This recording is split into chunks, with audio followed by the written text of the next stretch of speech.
Hey everyone, it's been a week since I blubbered my way through a montage of 26 days worth of exercise, and what a month it was. 2,306 repetitions, some days having only 15 reps, other days having 220, 310 or 496. Needless to say, it was a treat for the senses, waking up every morning excited to see who has donated, how much, what kind of physical challenge I'd be planning my day around, what to eat, what to say, can I do it all in one take, how's my form, but most of all, will my back suffer for this later? One thing I mentioned in day 17 was the injury I sustained in April, a prolapsed L4-L5 disc.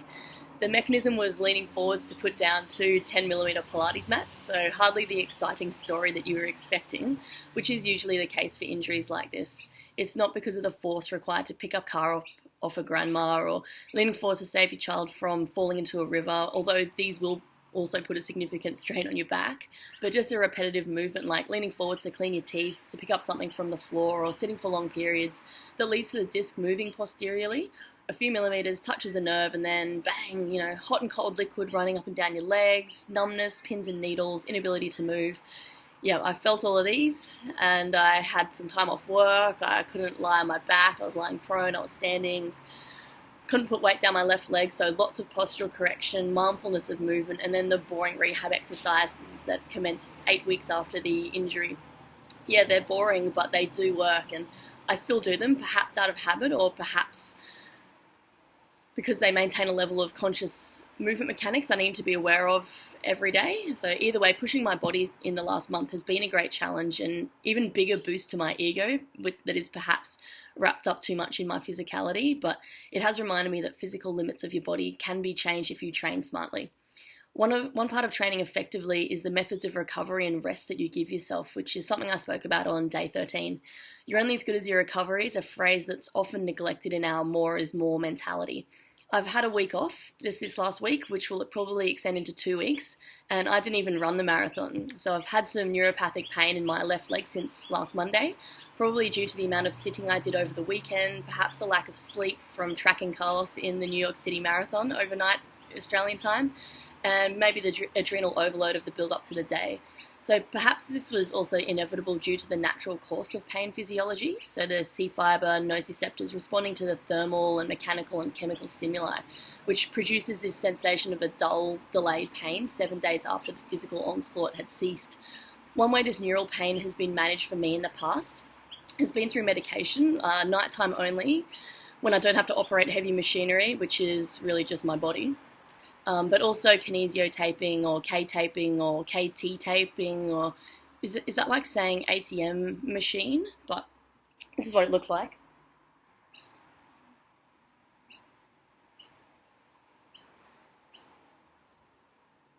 So you might have seen this on soccer players a few years ago, coloured stretchy tape flashed underneath shorts, or on volleyball players, wrapped around the shoulders or strapped to tennis players' forearms like poorly designed arm sleeve tattoos. They knew the benefits of K-tape before you did, thanks to Dr. Kenzo Kase, a chiropractor and acupuncturist, who first developed the kinesiotaping method in 1979. The benefits of manual therapy are sometimes temporary and often in acute conditions, and he designed this K-tape for his clients to use between sessions to prolong the benefits, therefore increase the efficacy of the manual therapy.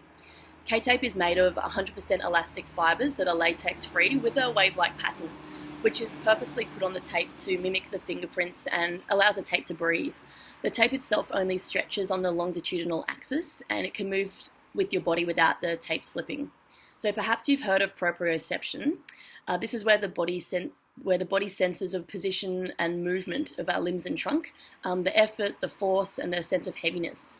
So proprioception uses receptors located in the skin, muscles, and joints to build the internal sense of our bodies. Muscle spindles detect the changes in length and velocity of a muscle and then transmit that information to the central nervous system via the sensory neurons. The changes detected by the muscle spindles also signal the angle of related joints, though joints have receptors that may also contribute some information about limb positions.